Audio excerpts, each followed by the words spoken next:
Breaking news! The Baltimore Ravens may have just made one of the most important moves of the offseason. And no, it's not a blockbuster trade or a flashy free agent deal. It's something that flies under the radar, but it could shape the course of the entire season. I'll give you all the details in a moment, but first make sure you hit the like button if you think the Baltimore Ravens will make it to the next Super Bowl. If possible, comment something like, "Go Ravens! Let's stop the Super Bowl." Now let's talk about the new signing, the addition of veteran cornerback Chidobe Awuzie, and the subtle but powerful influence of head coach John Harbaugh. If you're a Ravens fan and haven't been paying attention to this, you may be missing a big story. Because while critics have been pointing fingers at Harbaugh's recent playoff performances, players are still lining up to play for him. This isn't speculation. This is coming straight from the mouths of the new Ravens. It's not just about Awuzie. It's about the Ravens' culture, their future at running back, and why Derrick Henry may be signaling something bigger behind the scenes. Awuzie's hiring was officially finalized just a day before his interview with BaltimoreRavens.com's Garrett Downing, and what he shared should give every Ravens fan pause, in a good way. When asked why he chose Baltimore, Awuzie made one thing clear. John Harbaugh was a big factor. He described Harbaugh as a man of conviction and faith, someone he immediately connected with. "There was something there," Awuzie said. "That's not a quote you hear every day about an NFL head coach. It wasn't just a business decision. It was personal." He compared the experience to choosing a college, reflecting on his decision to attend Colorado. The emotional weight of that decision mirrored what he felt when choosing Baltimore. This is the latest example of something we've seen repeatedly but maybe haven't appreciated fully. John Harbaugh is one of the NFL's most effective recruiters, and not because he's flashy or overly charismatic in public. It's because behind closed doors, players believe in him. From DeAndre Hopkins to now Awuzie, these aren't just athletes chasing a paycheck. They're choosing the Ravens because of who's in charge. Even amid criticism, Harbaugh remains magnetic to players.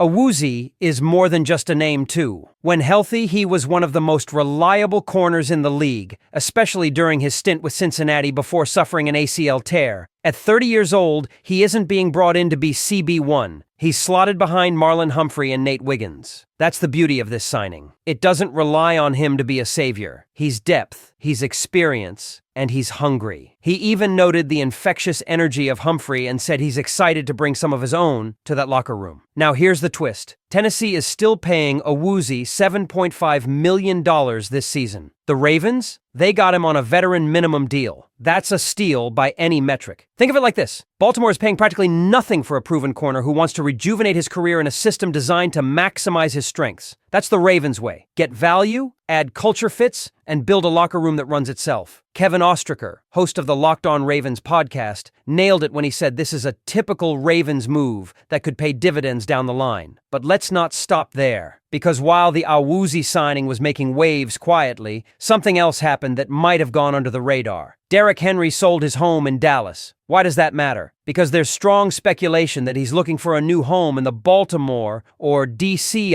area. Add that to the fact that he hasn't yet received a contract extension, and you start to see the layers unfolding. The Ravens have already picked up Mark Andrews' $4 million roster bonus, putting a bit of a crunch on cap space. That's led to conversations about whether Henry's extension needs to happen sooner than later. It's not just about saving a little cash today, it's about protecting against having to pay a lot more later. If Henry explodes in 2024, the Ravens could be looking at a significantly larger price tag, especially in a market where running backs are starting to regain value. Think Saquon Barkley. Think the draft stock of guys like Ashton Jeanty. Henry, who just turned 31 in January, is still built differently. He's obsessive about taking care of his body, and he's on a team now that can afford to use him smartly, not overwork him. The Ravens see him not just as a short-term fix, but potentially a 3 to 4 year solution at the position, especially as younger backs like Keaton Mitchell and Rasheen Ali continue to develop. If you're wondering whether they can afford to keep 4 running backs, you're not alone. The numbers are tight, but so is the competition. And let's not forget, Baltimore's front office knows what it's doing. Eric DeCosta got a woozy with no comp pick penalty because Tennessee released him. It's just another savvy move that keeps the team flexible and future-focused. DeCosta has earned his reputation for good reason. He plays chess while a lot of other GMs are playing checkers. Back to the cornerback room for a second. It now includes Marlon Humphrey, Nate Wiggins, Owuzie, TJ Tampa, and Jalen Armour-Davis. That's a blend of experience, youth, and potential. There's even talk that the Ravens could add another vet before camp.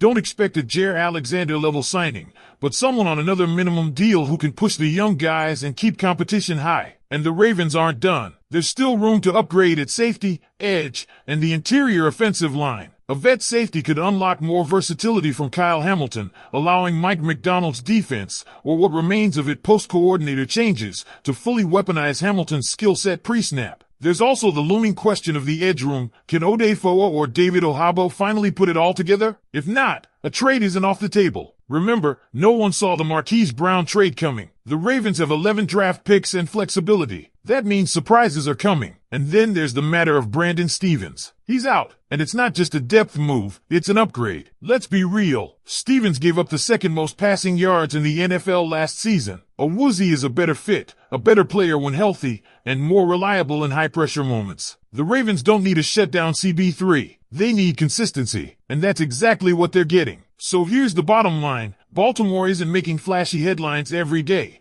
but they're quietly building a roster that could be more dangerous than last year's squad. They've upgraded in key spots, maintained cultural integrity, and positioned themselves to strike in the draft, all while staying under the radar. This team is flying just low enough that the rest of the NFL might not see them coming again. But I want to know what you think. Is Chidobe Awuzie a steal? Should the Ravens extend Derrick Henry before the draft? Do they need another safety, or are they ready to roll with what they have? Drop your thoughts in the comments. This offseason is far from over, and your take might just be the next big conversation in Ravens Nation. And we're just scratching the surface, because when you step back and look at how this roster is shaping up, there's a strategic patience to everything Baltimore is doing right now. Think about it. This is not a team in rebuild mode. This is a team operating from a place of strength. Minimal losses in free agency. Core stars like Lamar Jackson, Mark Andrews, Roquan Smith, and Kyle Hamilton still locked in. And yet, they're still hunting for value at every position, quietly reshuffling pieces to prepare for a deep playoff push. Take a closer look at the tight end room. You've got Andrews, Isaiah Likely, and Charlie Kolar all heading into the final years of their deals. That's a ticking clock. And while Andrews had his roster bonus picked up, it's worth noting his cap hit is significant, and he remains a potential trade asset if Baltimore decides to pivot during the draft. Don't forget, this is the same front office that moved off Hollywood Brown on draft night in a deal no one saw coming. If the right tight end doesn't fall to a teeny team, Andrews could suddenly become very attractive, especially if someone's willing to pay a premium. That's not a prediction. It's just a window the Ravens have left open. Flexibility is power, and Baltimore is keeping all options in play. On the defensive line, it's clear that depth is still a concern.